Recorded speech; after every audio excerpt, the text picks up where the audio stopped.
very welcome to our Enterprise Ireland webinar, which really has the aim of talking through the nuts and bolts of this year's Disruptive Technologies Innovation Fund call. What we will hope to do today is to take you through a short set of slides, talking through some of the key parameters of the call, but we want to use most of the time to let you ask your questions. And what we're hoping at this stage is that many of you are forming consortia, many of you are working up your project ideas, and really what you need today is clarification on some of the aspects of the call. For others who may be looking at this for the first time, looking to see, is it for you? Again, some of the points that we'll be making today, I think will help you to make your decision. So we're hoping it'll be useful for all. A couple of housekeeping things.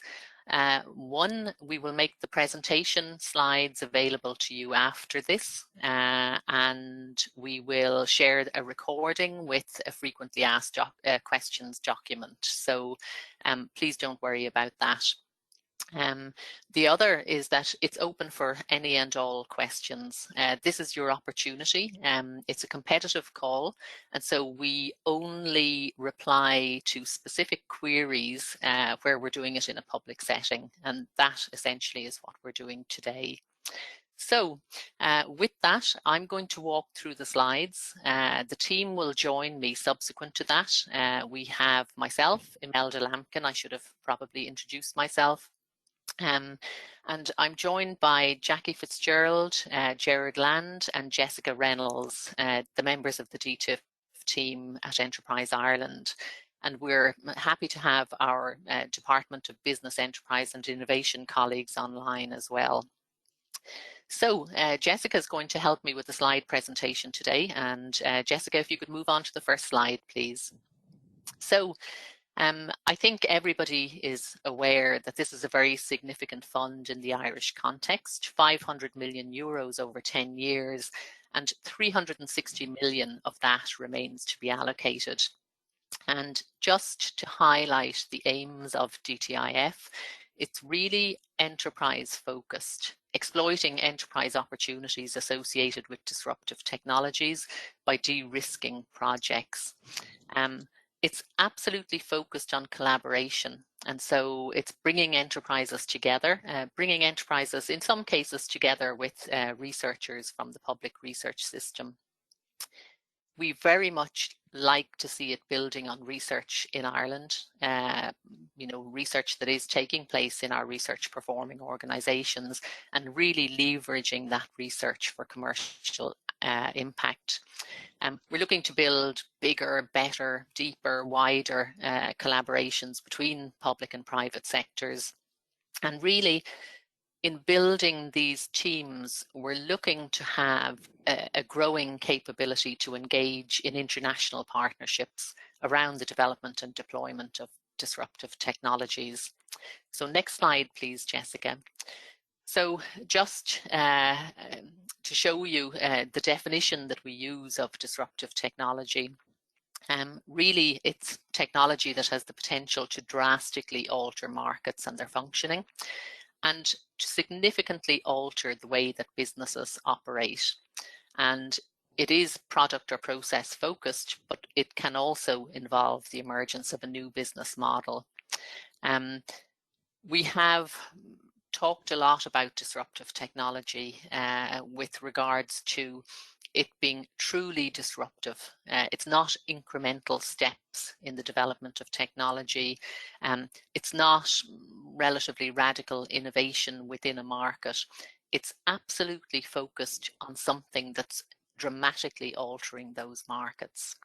And really that's the context of the call that we're talking about today. Next slide, please, Jessica.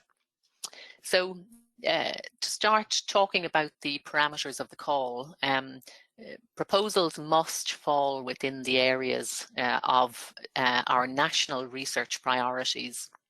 And we've provided you with the link there. You'll see that they span everything from health through to energy, through to manufacturing. We've had a number of questions or comments from people where they look at the DTIF portfolio to date and they can see that it's quite health and ICT heavy. And people wonder, would it be better to apply for different areas? Will we have a weighting, for example, around particular research priority areas?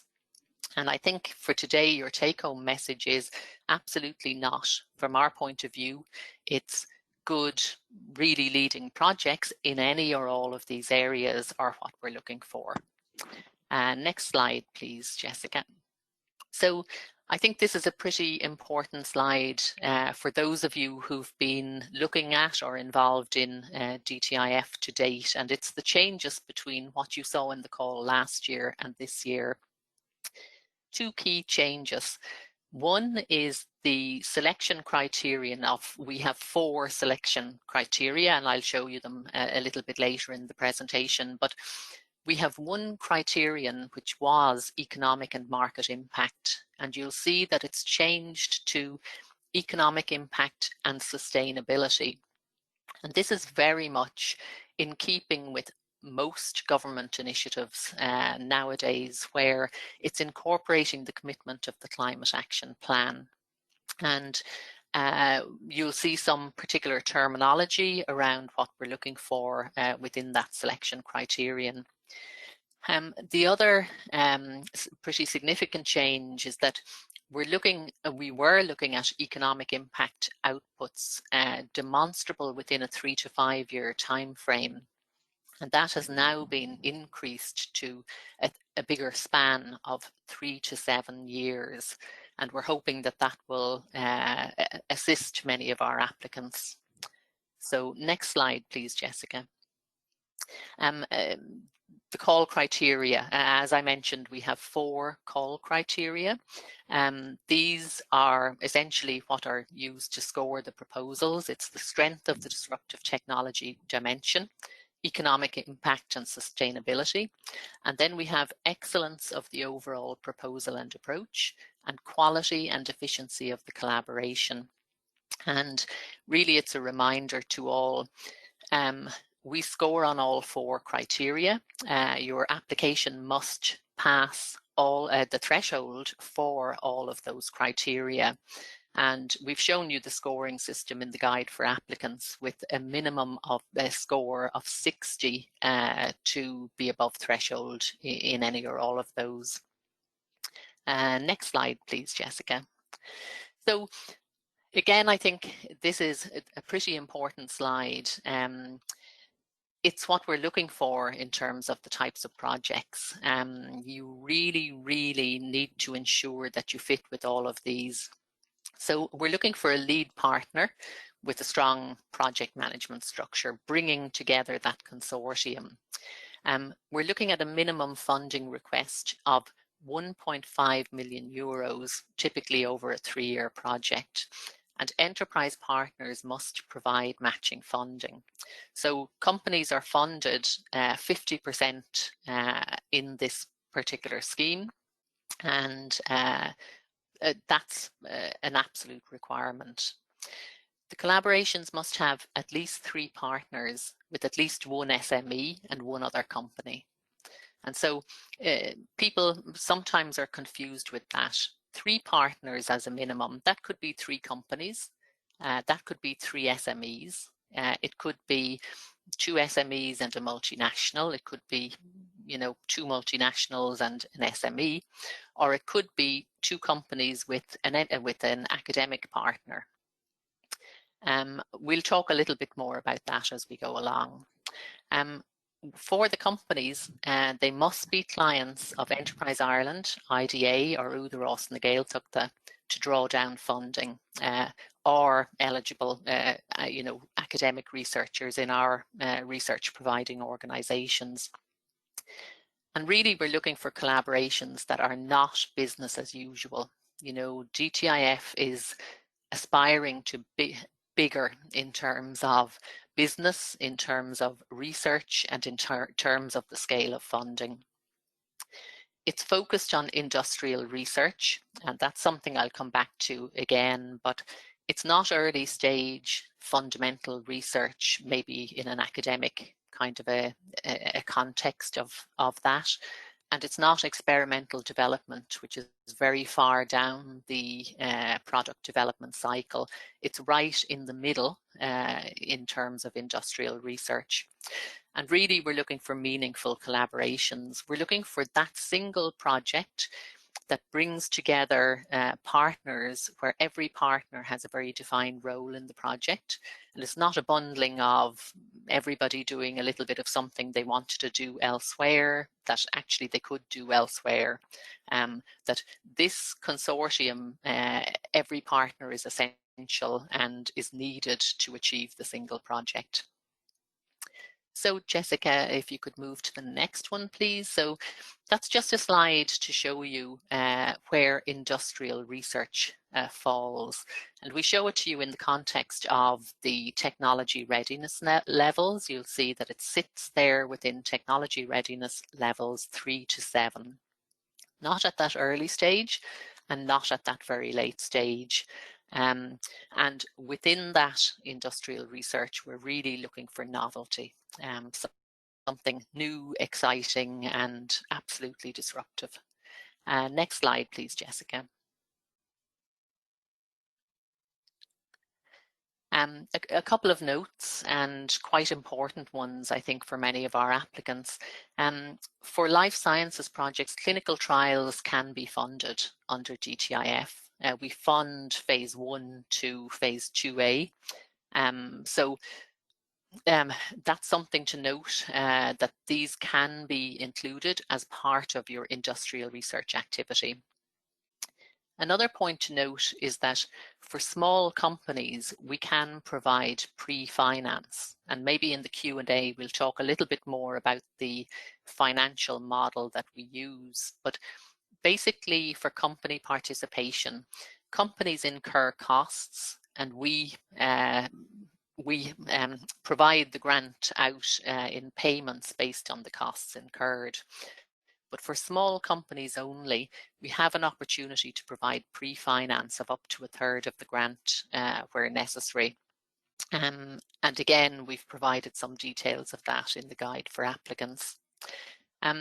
Just a reminder that early stage companies must have the operational and financial capacity to participate in DTIF.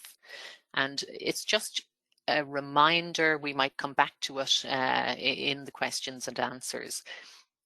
This is a fund that is 50% grant aided. It's about co-funding. And so for early stage companies, they must be in a position to bring financial capacity to the project. And so for those of you looking to work with companies, you should be teasing that out, really ensuring that your company partners are ready, able, and able to commence their project the moment that you know that it's been successful.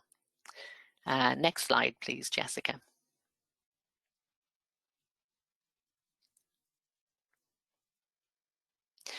Okay, so I'm going to just walk through 2 project examples to show you the funding model. And I suppose before I go to the first one, you know, a project that has a basic partnership of 3 participants, for example, 3 companies, 50% grant aided, looking for a minimum funding of 1.5 million. Those companies would be bringing 1.5 million euros of funding to this project. 1.5 million of their own funding, 1.5 million of DTIF, that's 50% grant aided. If you can move to the next slide, Jessica. Looking at a minimum consortium size again, this time looking at one with 2 enterprises working with 1 academic research team in a research performing organization. If you look at the middle column there, you'll see that in this case, the 2 companies are bringing 0.75 million euros. The Rpos are bringing 0.75 million euros, are looking for it, I should say, and looking for that total DTIF contribution that they're seeking of 1.5 million.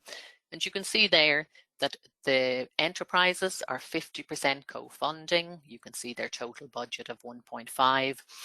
Research performing organizations are 100% grant aided in DTIF, and so they're not bringing own funding, they're using their DTIF contribution only.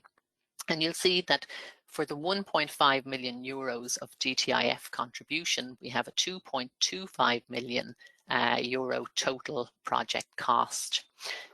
A point I would make in that example is you'll note that the research performing organization is applying for 50% of the DTIF contribution.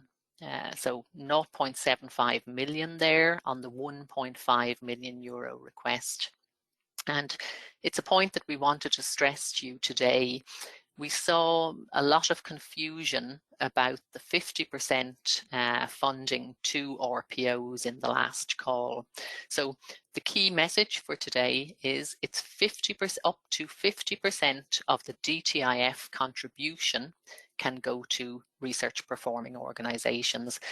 In some cases, we saw people putting 50% of the total budget, the total project cost, and that's not what we're looking for. So RPOs can look for up to 50% of the DTIF contribution. Next slide, please, Jessica. So this is just a second example for you, looking at a larger proposal.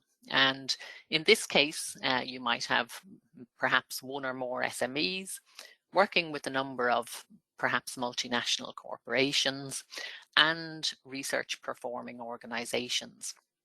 And what you'll see in the example, again, going to the DTIF contribution, our SME, one or more, looking for €250,000 euros, bringing €250,000 co-funding.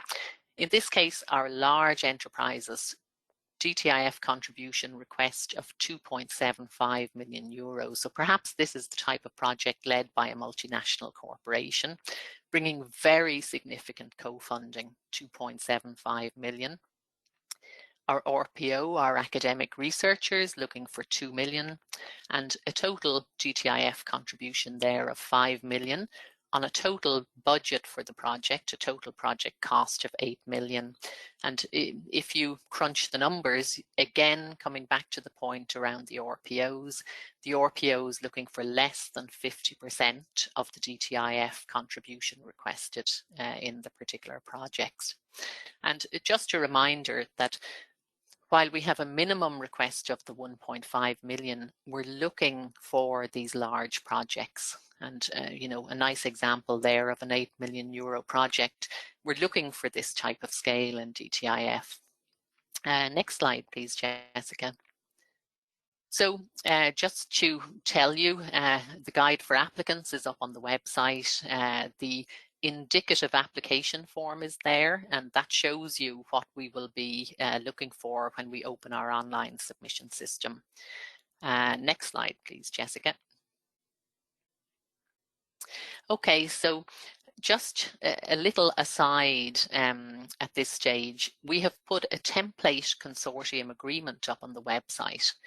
And it's not required now as part of your application, but for people who may not have collaborated in research consortia like this before, it's a very useful thing to review now because it gives you a real picture of what you will need to consider, what you'll need to agree with your partners in how you work. And typically, we provide this template. The template will be mandatory for use. It would need very specific business reasons to amend parts of this consortium agreement.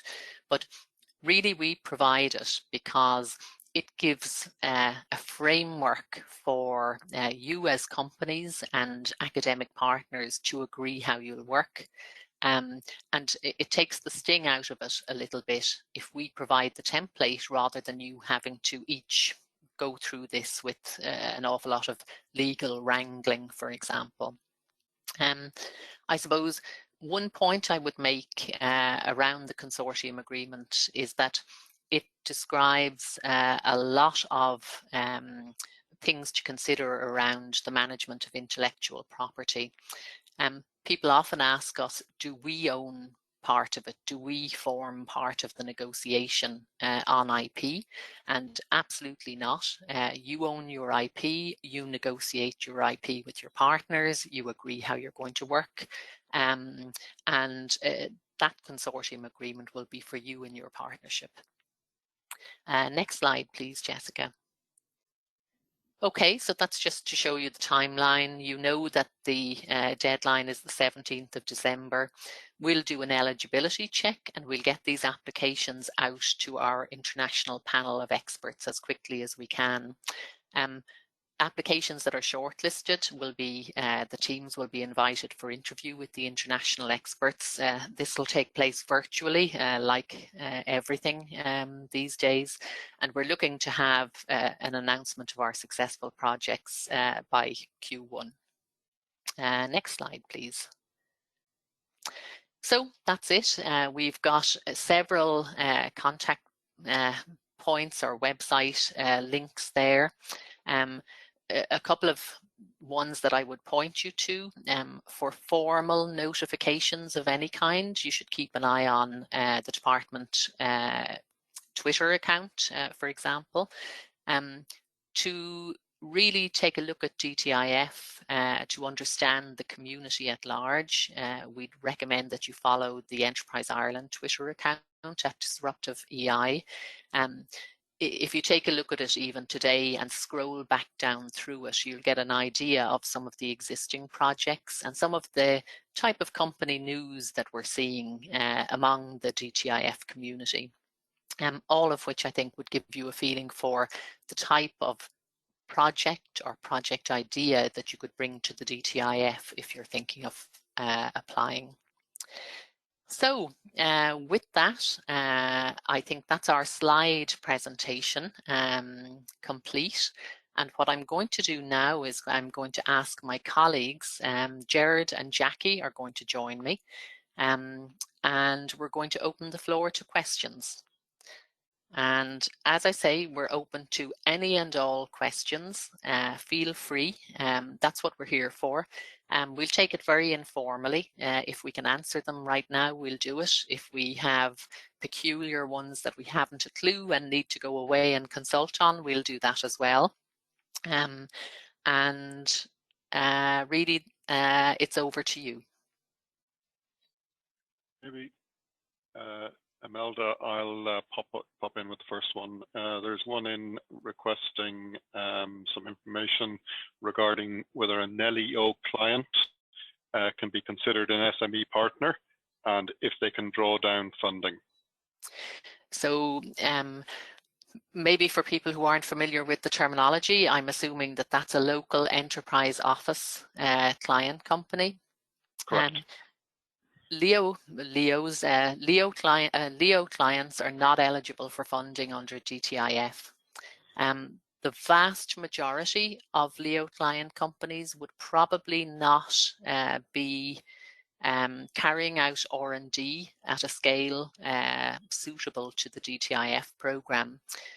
In the event that there is a company currently a LEO client, they can investigate the possibility to become an Enterprise Ireland client company.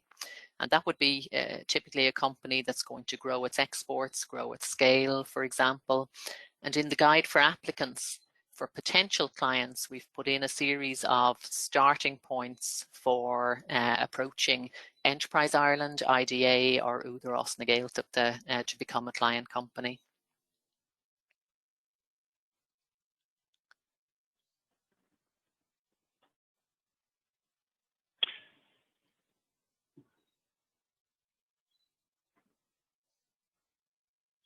Sorry, Jackie, we're not hearing you.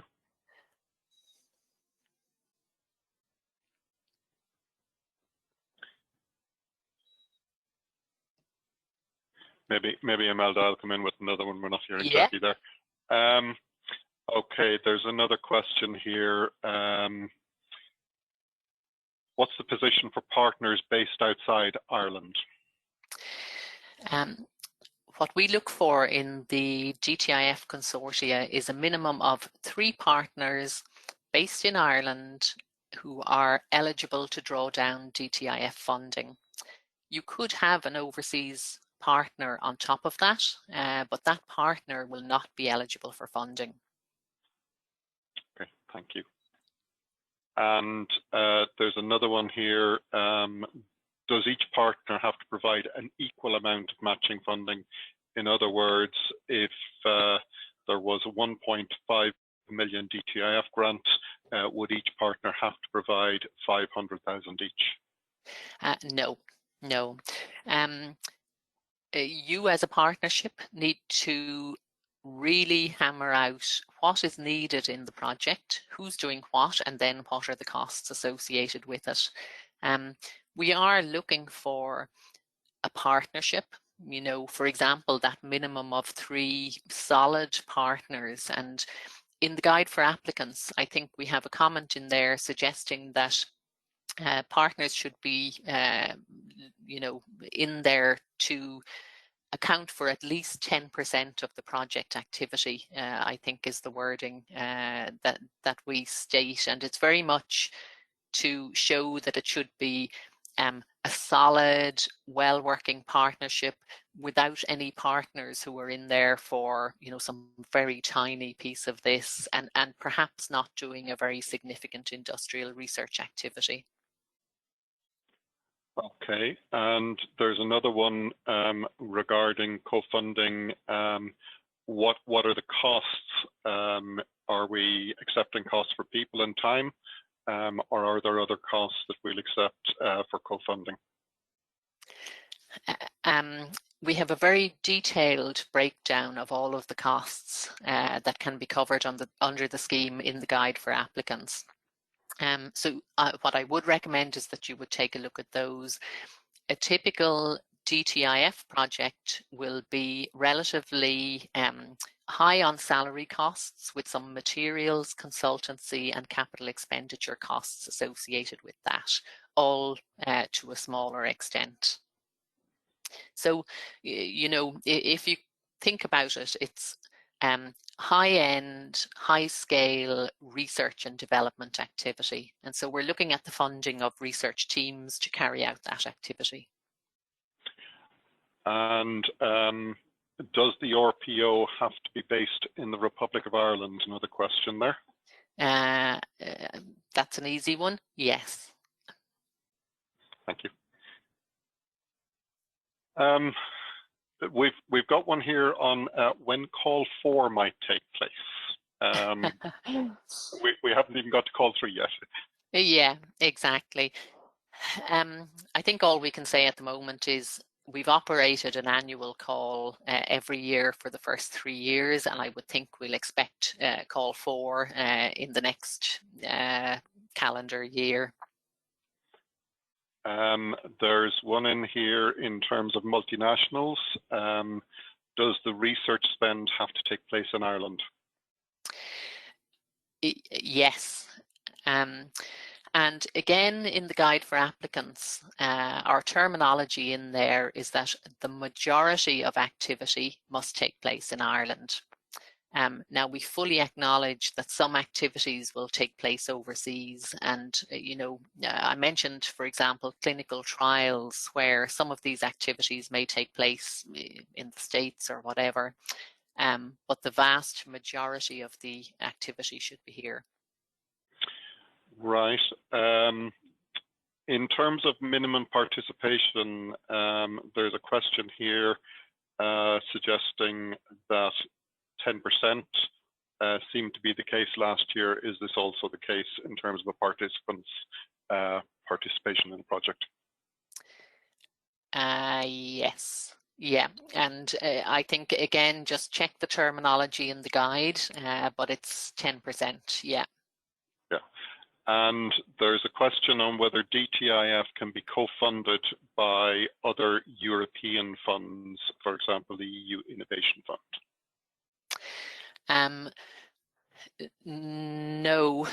If it's grant aid, the answer is no. There should be no other funding coming from national or EU sources.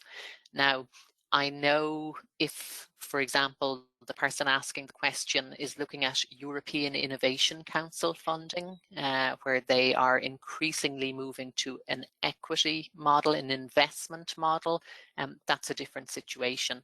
But no other grant aid can be used to co-fund a grant-aided scheme like DTIF.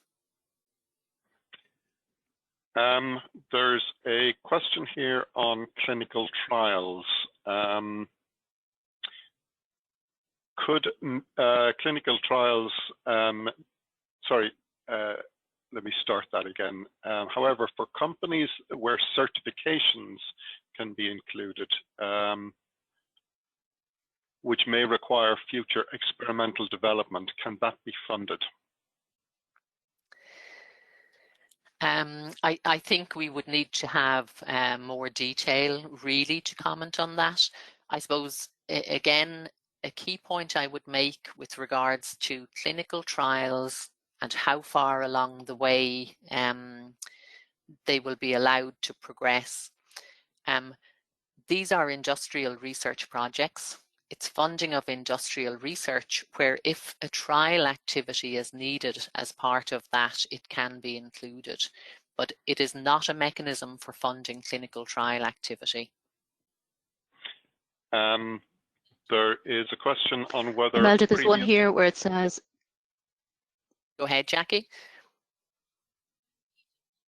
Can Dtif funding be combined with the EU Innovation Fund? So I think that's the one just addressed there.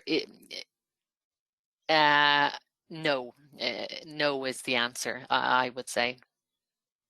How many applications are typically received and how many typically get through to the next stage? Last year we had 16 projects funded and the success rate was about 1 in 3. So that gives you an idea of the types of numbers that we saw. And this is a one-stage application process. It's, you know, you put your application in and we see, do you get through the other end? What I would say is we're very interested to see have times changed. We've had very significant changes with the pandemic, for example. We're interested to see our companies inundated with other activities and surviving the pandemic so that we may see less applications. Or has it been a time where, for example, our academic population have had more time to consider new applications and perhaps we'll... So we really are not sure. Call 2, as I say, with a success rate of 1 in 3 was, you know, we acknowledge a lot of work goes into these applications, but with a 1 in 3 success rate, it's a pretty solid type of a competitive call. Imelda, I'm conscious that we have a lot of questions here and some of them are really kind of quite yes/no answers. So will we just have a go at running through as many of them as we can? For example, the budget in the application form is high level, no budget justification section. Yes, that's right. And we don't look for the underpinning budget until we know that we have a successful project. We'll come looking for it then. Do all members of the consortium need to be clients of EI? No, we can have clients of IDA, clients of Údarás na Gaeltachta, all eligible for funding. In a phase 2 clinical trial, recruitment is key to completion. So do all clinical trial sites have to be located in Ireland? No, we've seen both. We've seen trial activity in Ireland and we're seeing trial activity abroad in our previous projects. Does an SME need to be in a position to show that it has access to 50% of the requested co-funding amount at the time of application? We ask the companies to declare that they have the financial and operational capacity to take part in these projects, but we're not actually checking your financial capacity at this stage. So if the project is successful, we will be checking at that stage. Is it possible to include a European partner, not commercial, on a project as a non-funding collaborator? Absolutely. And I think we're very aware that some of these project partnerships could be very well linked, for example, to a research performing organization overseas, or a large company overseas, or the European Space Agency, for example. We encourage those types of interests, but we do not provide any funding to those partners, to those organizations overseas. Okay, so the next question on the list has been covered, but can large enterprises which have previously won Dtif funding be part of a subsequent submission this year? Absolutely, yeah. Gerard, go ahead. Sorry, that was the one I was going to address, Jackie. Should any IP negotiations follow the National IP Protocol? Could you say that one again, Jackie? Should any IP negotiations follow the National IP Protocol? If you take a look at the draft or the consortium agreement template, you'll see reference to the IP protocol there. It may be considered where you have research performing organizations in your application, but we may also have company only applications where it's not necessary. For the finance model taking the 1.5 million minimum award, do enterprises need to match the 50% in cash, or can in-kind contribution count as matched funds?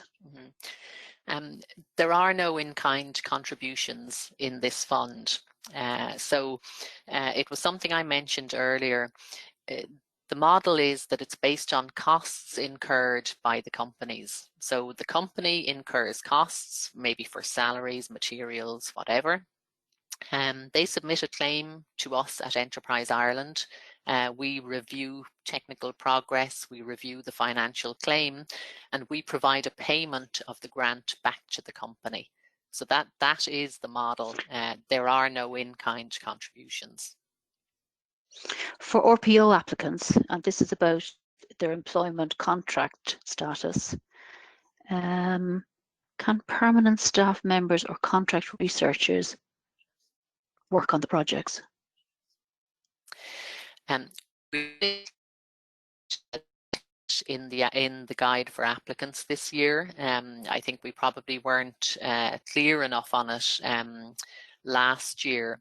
And so I suppose the key one is that what we're saying is the salaries or wages of permanent academic staff are not eligible for grant support. The actual academics who take part in the projects should be able to show that they are employed within the institutions for the term of the project, for the 3 years, for example. If a university spin out... Go ahead, Gerard. Sorry, I've got one here on capital assets, Imelda. Can you explain how capital assets are covered on the project, particularly around the time and use on the project? Do you want to take that, Gerard? Yeah, certainly. I'll take it myself. So look, if a capital asset is acquired, what the European Union allow us to do is to fund the depreciation on that asset over its useful life for the time used on the project. So if you have an asset which you buy on day one of the project and you only use it for 6 months, you're only entitled to 6 months depreciation, and you need to show evidence that it's actually been in use on the project. Imelda, there's one here, and we may have touched on it already. If a university spin-out company has not raised private funding yet, but has written commitments for funding, is this acceptable? For example, if funding is in place by Q1 2021. That is acceptable. There's nothing to stop you applying, but what I would say is we nowadays are pushing much harder to get these projects from approval to contract and up and running as quickly as we can. And so you need to really think that through carefully. Will you really have that investment by the time that you want to start the project? And for anybody forming a consortium with companies like that, you should be really teasing that out very carefully. Are you going to be impeded in your start because the investment hasn't come through, for example? And in a similar vein, Imelda, can other grants be used to cover the matched funding? No, no. And it goes back to my earlier point. State aid rules prevent us from having any situation where these are funded by multiple national or EU grants.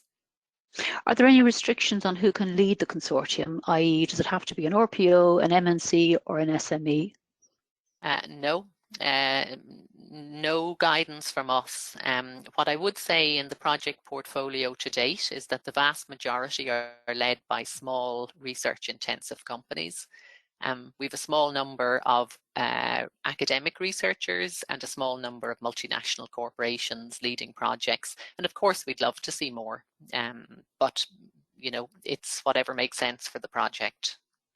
We have a question here on the sustainability criteria. We understand clearly the importance of sustainability. However, in some projects, there will be no significant sustainability consideration. Will this go against the project, given the change in the evaluation criteria? I would say that what we're looking for really is that you're showing that you have considered sustainability, that you're showing that you have reviewed Ireland's climate action plan. And in there, I mean, when I look at it, I see an effect, for example, on every sector. I see the potential for specific sectoral plans to be included as the climate action plan develops. So I would have thought that there's something to be addressed for every project. The terminology that we have in there at the moment is look for, you know, positive contributions to the sustainability targets, or on the flip side, that proposals should neither hinder the achievement of Ireland's climate objectives nor have any other significant negative environmental impacts. So I would think that it could be addressed in all applications. Sorry, Jackie, I think Jared has already answered the question around capital equipment, so we won't go into that one again. And if the guide goes into a lot of detail on the eligible costs. There's a question here again that hasn't been, can semi-state organisations join a consortium? Yes, they can, but they are not eligible for funding. And so coming back to the model of the minimum, you would, in the case of having an organisation like that, you would have your minimum 3 partners that are drawing down funding, and your semi-state would be on top of that and not eligible for funding. I think you answered this already, certainly in terms of the RPOs. Can a partner be based in the north of Ireland now with Brexit? No. I mean, an overseas, Northern Ireland being part of the UK in terms of legal conditions or whatever, a Northern Irish participant could be included in your project. It would not be a partner. It would not be drawing down funding from the DTIF, but could be added as an additional collaborator.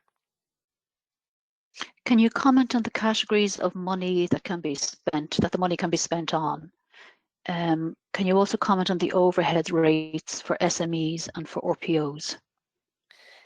Okay, so in terms of the categories, you'll see them described in absolute detail in the guide. So we're covering salaries, materials, consultancy, capital expenditure, as Jared had mentioned earlier. In terms of the overheads, the overhead is 30%. And there's, I'm just going to pull up just a piece of a reminder for myself. So for the companies, it's an overhead of 30% of eligible salary costs. Okay.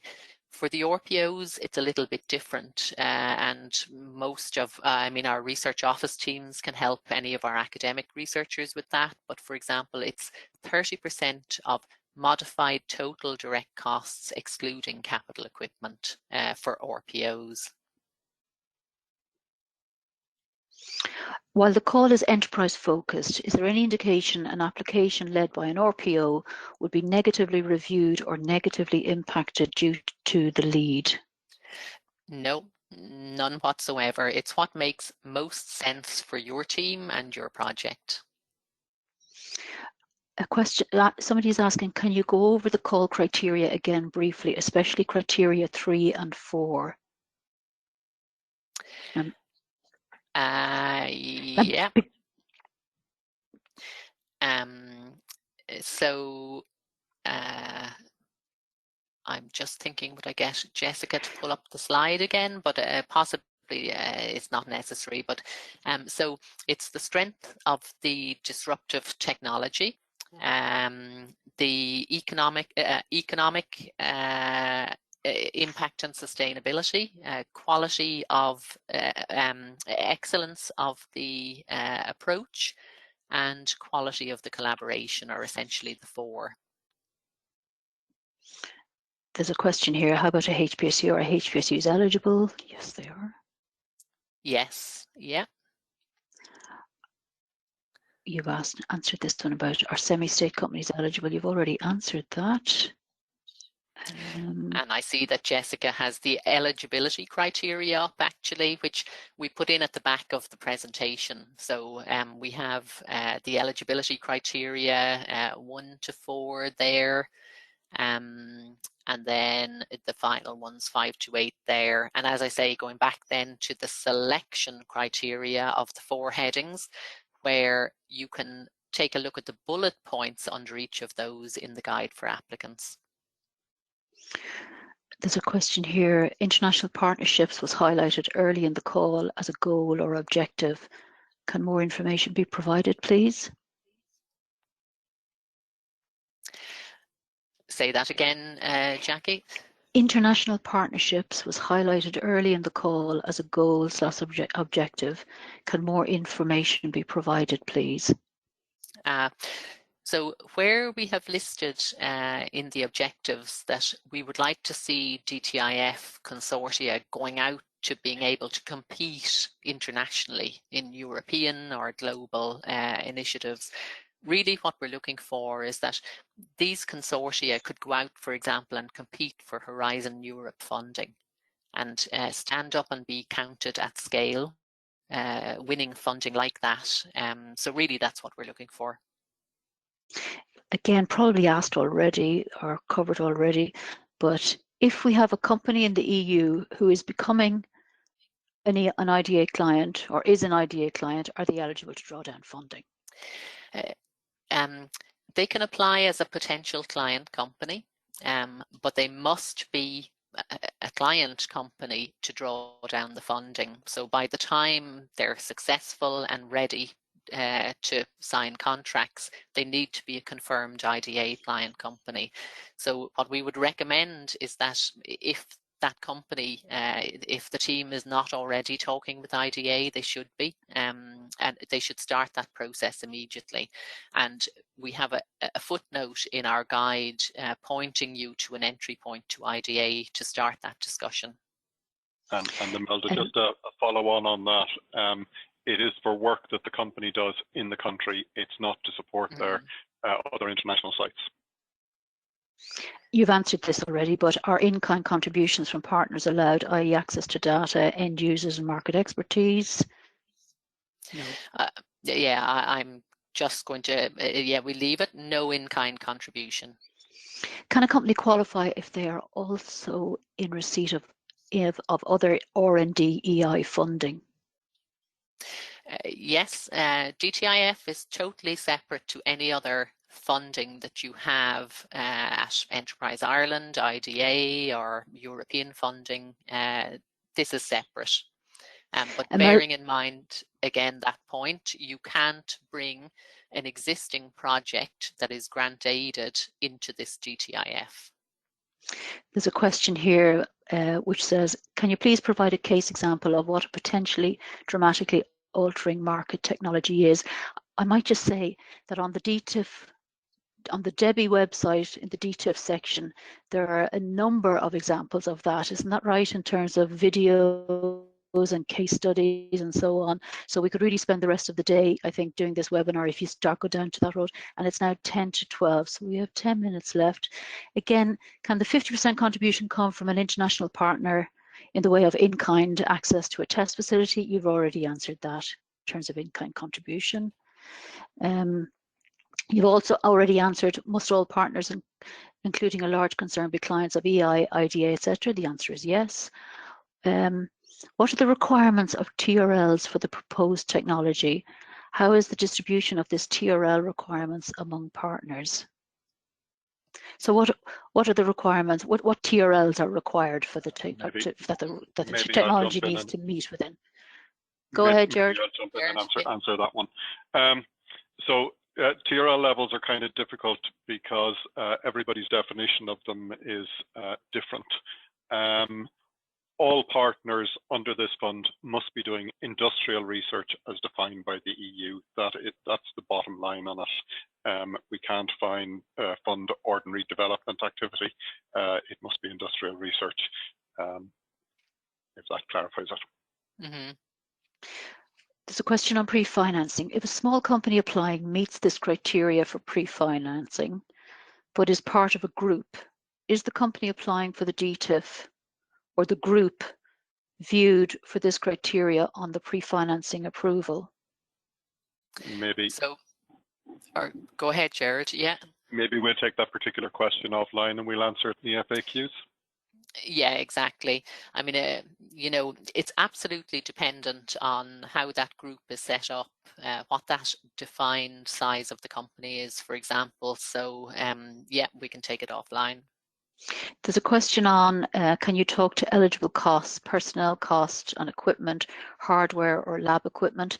But again, I think the guide for applicants has a long list of what is eligible and ineligible in terms of all of the budget categories. So maybe we'll move on to the next one. Is there a cap on subcontract? And do subcontractors need to be in Ireland? Sorry, I didn't catch that one, Jackie. Is there a cap on subcontract, and do subcontractors need to be in Ireland? So we expect any subcontracting to be a small part of the project, and we would like it to be taking place in Ireland, but equally it can happen overseas. Is there any consideration given to prior applications? No. I suppose no, yes and no.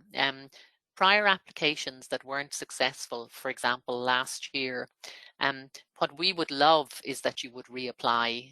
You got very substantial international feedback on your project and your approach. We'd love you to really take that into consideration and bring forward a bigger and better idea. So, I mean, that's one that yes, we would encourage that. But in terms of, does it bias your new application or anything like that? Absolutely not. This is a new call, an open competitive call. The evaluators could be significantly different for your application, for example. So it's a fresh start. There's a very detailed question here relating to the construction sector, and I'm going to suggest that we take that one offline as well and answer that in the FAQ. Please clarify the 33% pre-financing for SMEs. What is the feasibility check? Are we talking ring-fenced funds in a separate bank account? Jared, do you want to take that? Certainly. So there's a piece of legislation we have to abide by there, and it requires us to test the company's balance sheet to make sure it has adequate assets to cover the advance being made. I mean, that's it, as the legislation states it. So the company would need to be able to demonstrate those assets, and we generally only accept tangible assets. There's been a number of questions about, is it possible to get a copy of the slides? So just to say, the slides, the recording of the webinar, and an FAQ will be available on the department's website after today. Isn't that correct, Madam Melda? Mm-hmm. This is Is there a platform for prospective RPOs who are interested in promoting their expertise to potentially join a consortium as a research partner? Yes. No, and we don't provide any matchmaking service or linkage of any kind, but we'd be quite happy if you're willing to do it publicly for you to put it into our question section, you know, name, area, and we're interested or something so that potential applicants can see it. Feel free to do that today. And what I would say is, you know, you can see the current type of companies that have participated in DTIF to date. You can, I'm sure many of our academics are well aware of other companies through you know, Enterprise Ireland and IDA technology centres or SFI research centres. Put the word out through those communities, I would say, and see what you can come up with. There's a question, can you please discuss more how EI assess economic impact? Again, the guide goes through a lot of detail in terms of how that will be assessed. So I'm going to suggest you skip that in the interest of time. And Jackie, just I'll make a comment on that. It's not EI assessing these. There's international independent experts who are selected based on their technical areas or their commercialization experience who will assess these. And they'll be based very tightly on the bullet points under each of the selection criteria that are in the guide. A question, what qualifies a company as being a client of EI? For example, we have received an innovation voucher from EI. Are we therefore a client? No is the answer to that, Jackie. Anybody in the country can receive an innovation voucher, and that wouldn't qualify you as a client. They're better off to go and talk directly with our HPSU organization in terms of their a new client status to see if they meet the criteria. Can an academic who has a role in a company which is a partner in the Dtif application also act as the university principal investigator? So you have an academic who's already working in a company, but is also working in the RPO. Can they act as principal investigator? I think you'd need to consider it very carefully. You will be signing individual grant agreements with individual allocations of resources within them. You want that to be extremely clear in terms of how that's working and how these entities are clean, separate entities. So that I think that's one to think through very carefully and perhaps work with your research office team in the RPO to really tease that out. Okay. So I'm just going to scan through the rest in the interest of time. A lot of them have been answered already. A lot of them will be answered in the FAQ. For example, is there a detailed definition criteria for industrial research? Yes, there is, and it's in the guide to applicants. So just let me bear with me and I'll go through and just see anything that stands out as not having been answered. Sorry, Imelda, maybe I can jump in and answer one or two of these. There's a question, does DTIF come under de minimis? No, it does not, is the straight answer to that. Will scores from last year's be taken into account on resubmissions? No, they will not. No.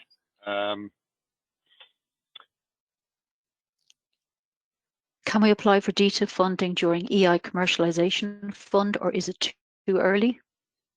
Generally too early. And it would look like co-funding. Can micro-organizations with less than 10 staff lead? Micro enterprises can participate and they could potentially lead a project, but again I would bring that back to a micro enterprise having the capacity to carry out a project of this scale.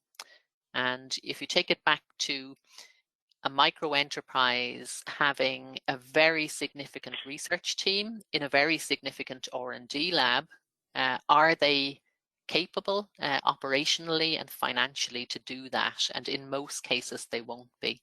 So again, I would suggest to consortia as you're forming to really hammer out your understanding of the different companies and what their capability really is. Maybe there's another one, Imelda, here that I'll answer. Can a supplier customer relationship and associated R&D team be part of a consortium? I think the answer to that is, as long as all the entities are doing industrial research, yes, they can be. Do EI help with partner search, or is there any such facility? No, we don't.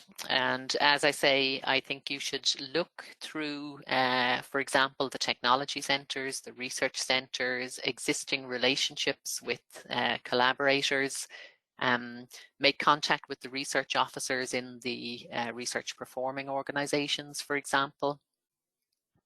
Do state aid rules apply? Yes. Under GBER as opposed to de minimis, isn't that right? Yeah. Is the company required to show positive EBITDA to be eligible? No, no. Is there a pass, fail, or weighting criteria for assessment of the level of partnerships? For example, prior working relationships. I presume this person is asking under the collaboration criteria, perhaps. Again, there's a lot. There will be a lot of information. There is a lot of information in the guide on that criteria and how it'll be assessed. There's another one here, Jackie, that I can answer really quickly. Can R&D tax credits be claimed by an industry contributor? That's a matter for your accountants. It's not a matter for DTIF.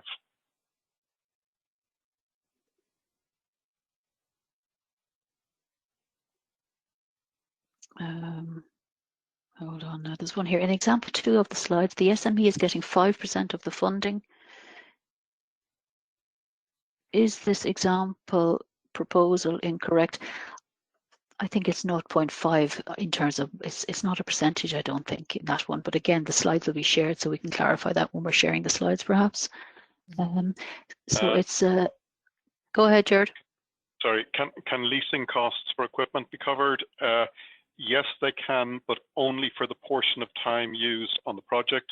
So if you lease a piece of equipment for 1 year and it has 1 month's use on the project, only that 1 month can be covered.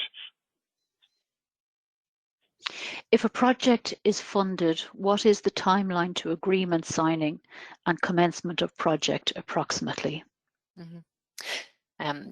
Maybe I'll take this one. It's one that we've had issue with in the first 2 calls of the programme.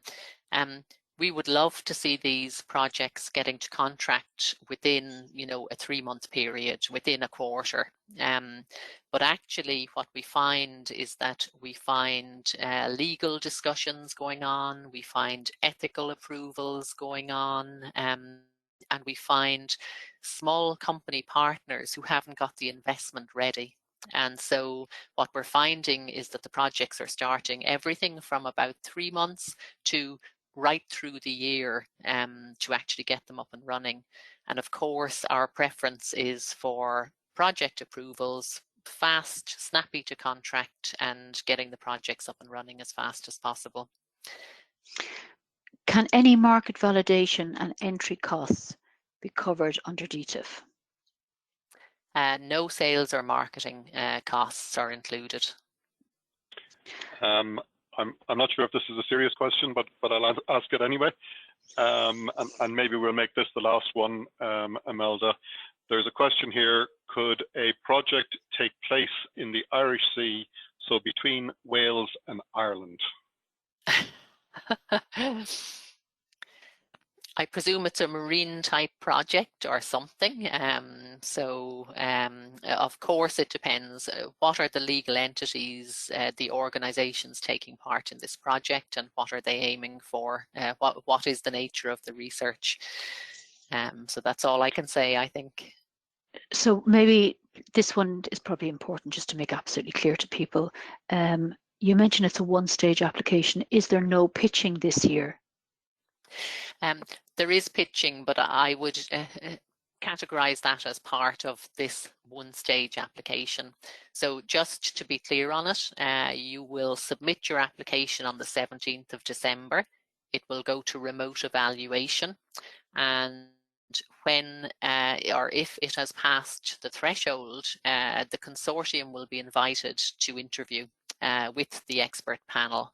And it's the combination of the result of your remote evaluation followed by the outcome of your interview that will result in the project being successful or not. And one we haven't, I don't think, answered before, can an organisation participate in more than one consortium? Absolutely. There's nothing stopping you. But in the event that you're in 2 or more projects and they all come through, you're going to have to think very carefully as to whether you have the capacity to participate in both, or actually will you be letting down some of your partners. So we'd advise that you think very carefully about that. We have a huge number of questions, which is fantastic to see, Imelda, that we can certainly take offline. But just in the interest of time, I wonder, do you want to wrap it? I'm just looking through the thread of the questions. A lot of them have been answered in other ways already, but we will certainly. Let's have a look here now. Just is there anyone that jumps out as having not been considered before? George, can you see any jumping out at you that is burning? I think just to end it, can I just ask, sorry, one last question, because this question came in right at the very start and I think it's come in a second time, so it's important to answer it. Regarding clinical trials, phase 2A is covered for pharma. What is the equivalent level for medical devices? And maybe we'll make this the last question that you'll answer, Imelda. So for phase 2, 2A is covered for pharma. What is the equivalent level for medical devices? I think to date we have funded first-in-man studies for medical devices, and I would expect that would continue. Okay. I think you've definitely covered most of the questions. There may be 1 or 2 outliers there, which we will certainly be able to capture, I think, in the FAQ. Perfect. Well, listen, we will, I think, leave it there. For anyone whose question hasn't been addressed, or if you want to rush in a final follow-on question if you weren't sure of the answer or something like that, we will put these up. We will do that very quickly. We'll have a full frequently asked questions document for you to consult there. And I think it just remains for me to say we wish you well with your application. We're looking forward to seeing them come in. We're ready and waiting to get them out to our international panels, and we look forward to seeing the outcome of the call. So very best of luck with your application, and thanks a million for your time today. And thanks a million to our team at Enterprise Ireland for the smooth running and hopefully useful nature of our call today. So thanks a million.